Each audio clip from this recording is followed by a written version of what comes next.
नमस्कार, मी Rajratna Jondhale. Top news मराठीमध्ये आपलं स्वागत. नाशिकमधील भोंदूबाबा अशोक खरात प्रकरणात राज्य महिला आयोगाच्या अध्यक्षपदाचा राजीनामा दिल्यानंतर आता रुपाली चाकणकर यांनी आपल्या राष्ट्रवादीच्या महिला प्रदेशाध्यक्ष पदाचाही राजीनामा दिलाय. यानंतर आता शिवसेना उद्धव बाळासाहेब ठाकरे पक्षाच्या उपनेत्या सुषमा अंधारे यांनी रुपाली चाकणकर यांच्यावर गुन्हा दाखल करून अशोक खरात प्रकरणात त्यांना सहआरोपी करण्याची मागणी केली आहे.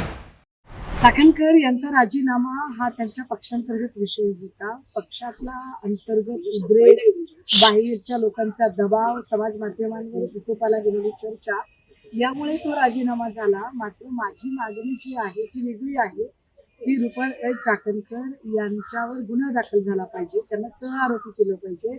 प्रत्येक फोटोच्या फ्रेममध्ये चाकणकर दिसतात, याचा आमच्या मनात शंका निर्माण होते की चाकणकर मीडिएटर होत्या का, चाकणकर या प्रत्येक माणसाला तिकडे नेण्यामध्ये त्यांचा काही सहभाग होता का, हे पोलिसांनी तपासून बघितलं पाहिजे. चाकणकरांचे कॉल रेकॉर्ड तपासले गेले पाहिजेत आणि चाकणकरांच्या संपत्तीचे स्रोत जे आहेत ते स्रोत तपासले पाहिजेत, ही आमची मागणी असेल. काल SIT प्रमुखांकडे आम्ही त्या संदर्भाने भेटलो, चर्चा केली.